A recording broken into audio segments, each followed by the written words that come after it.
عراق کی سرزمین تکریت ایک قصبہ تھا، تکریت ایک علاقے کا نام، وہاں پہ نجم الدین رہا کرتے تھے۔ میں مختصر میں اپنی گفتگو رکھوں آپ کے درمیان۔ نجم الدین ایوب رہا کرتے تھے۔ نجم الدین ایوب وہ تکریت کے گورنر تھے۔ ایک دن ان کے بھائی آ کر پوچھنے لگے، بھائی جان آپ کی عمر کافی ہونے لگی، آپ شادی کیوں نہیں کرنا چاہتے؟ تو نجم الدین ایوب پلٹ کر جواب دیتا ہے، میرے بھائی میرے لائق کوئی بھی لڑکی نہیں ہے، میں شادی کروں تو کروں کس سے؟ اب بھائی حیران ہوتا ہے کہ کیسی بات کرتے ہو بھائی جان، آپ کے لیے لڑکی نہیں ہے؟ نجم الدین ایوب کہتے ہیں نہیں، میرے لائق کوئی لڑکی نہیں ہے۔ ان کے بھائی کہتے ہیں کہ میرے بھائی آپ کے لائق میں نے مانا کہ غریبوں کے یہاں لڑکی نہیں ہے، لیکن جو امیر زادیاں ہیں وہ تو آپ کے لائق ہو سکتی ہے نا، اور جو بادشاہ کی بیٹی ہے نہایت خوبصورت ہے، حسین و جمیل ہے، کہیں بھی کوئی کمی نہیں ہے، آپ اگر ایک صرف ہاں کہہ دیں تو میں فوراً ان کے ہاتھ کو آپ کے ہاتھوں پہ رکھ دوں گا، دونوں کا نکاح کرانے کے لیے تیار ہوں۔ نجم الدین ایوب نے کہا نہیں میرے بھائی، مجھے خوبصورت لڑکی نہیں چاہیے، مجھے حسن و جمال کی پیکر نہیں چاہیے، مجھے مال و جاہ دولت و ثروت میں اعلیٰ معیار کی ہو ویسی بھی خاتون نہیں چاہیے۔ نجم الدین کے بھائی پوچھتے پھر آپ کو کیسی لڑکی چاہیے؟ نجم الدین کہتے ہیں کہ مجھے ایسی لڑکی چاہیے جو میرے ہاتھوں کو پکڑے تو کہیں دنیا میں نہ چھوڑے بلکہ ہاتھوں کو پکڑ کر مجھے جنت تک لے کے جائے۔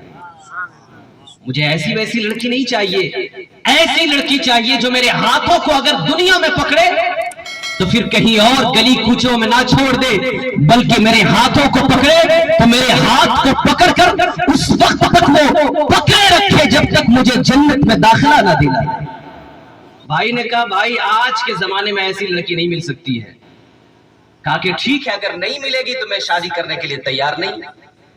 زمانہ گزرتا گیا، تکریت کی جامع مسجد تھی، شیخ صاحب بیٹھے ہوئے تھے، امام صاحب بیٹھے ہوئے تھے، یہ نجم الدین ایوب پہنچ جاتے ہیں، بات کرنے لگتے ہیں، اور بات کرتے کرتے ایک لڑکی آتی ہے نقاب پوش، اپنے آپ کو زمانے کی نظروں سے بچا کر وہ شیخ کی بارگاہ میں پہنچتی ہے۔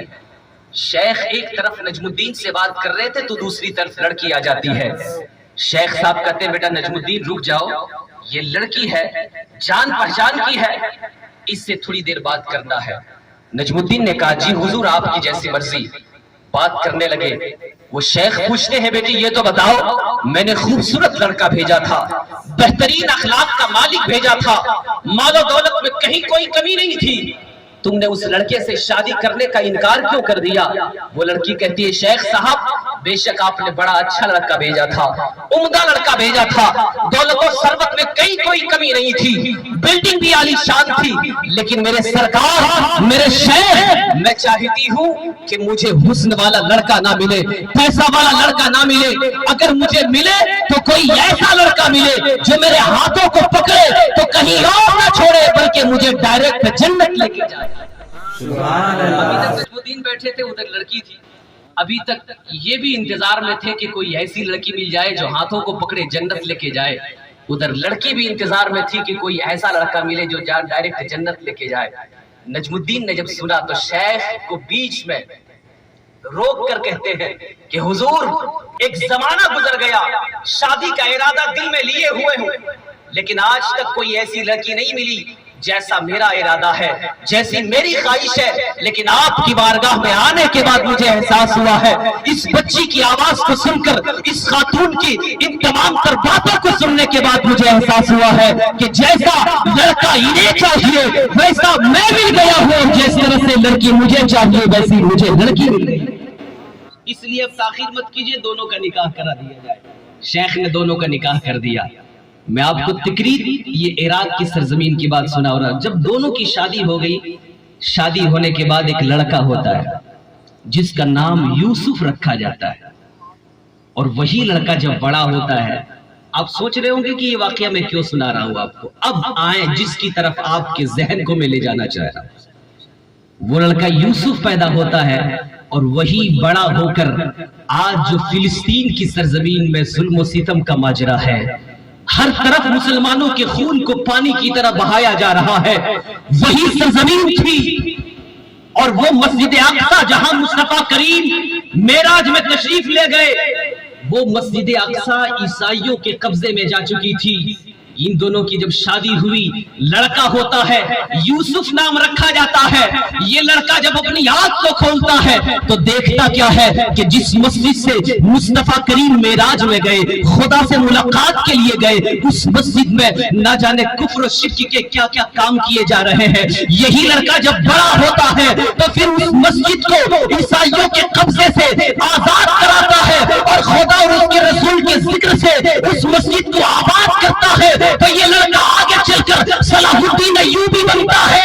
یہ کیسا صلاح الدین ایوبی جس نے مسجد اقصی کو پھر سے مسلمانوں کے قبضے میں لایا۔ اب ذرا سوچیں، یہ صلاح الدین ایوبی بنا۔ آج ہم تمام لوگوں کی نظریں انتظار کر رہی ہیں کہ کاش کوئی صلاح الدین ایوبی آ جائے، کاش کوئی مسجد اقصی کو آزاد کرنے والا آ جائے، کاش کوئی مسلمانوں کو آزادی دلانے والا آ جائے، کاش کوئی فلسطین کی سرزمین کو پھر سے مسلمانوں کے لیے بحال کرنے والا آ جائے۔ لیکن آتا کیوں نہیں؟ اس لیے نہیں آتا کیونکہ ہر کوئی نکاح اپنے مفاد کے لیے کرتا ہے۔ کوئی حسن کو دیکھ کر کرتا ہے، کوئی جمال کو دیکھ کر کرتا ہے، کوئی پیسے کو دیکھ کر کرتا ہے، کوئی ثروت کو دیکھ کر کرتا ہے۔ اس لیے جب اولاد آتے ہیں تو دنیا میں لگ جاتے ہیں، لیکن وہاں نکاح ہوا نجم الدین کا نکاح ست النساء کے ساتھ۔ دونوں کی خواہش کیا تھی کہ ہاتھوں کو پکڑے جنت تک لے کے جائے۔ ایسی خواہش رکھنے والوں کا جب نکاح ہوتا ہے تو اولاد میں صلاح الدین ایوبی آتا ہے جو پھر سے مسجد اقصی کو آزاد کر کے خدا کی یاد کے لیے آباد کر دیتا ہے، مسجد اقصی کو آزاد کر دیتا ہے۔ آج کبھی ویڈیو میں آپ دیکھیے تو آپ کے دل اگر ایمان سے بھرا ہوگا تو قسم خدا کی آنکھوں میں آنسو آ جائیں گے۔ اتنا ظلم ہوتا ہے، لیکن ظلم سے مسلمانوں کو کون بچانے والا آئے گا؟ کیا دن و رات اپنی نگاہوں کو، اپنی آنکھوں کو ننگی کر دینے والے لوگوں سے ایسی اولاد دنیا میں آئے گی؟ نہیں، اچھے اچھے لوگوں سے آئے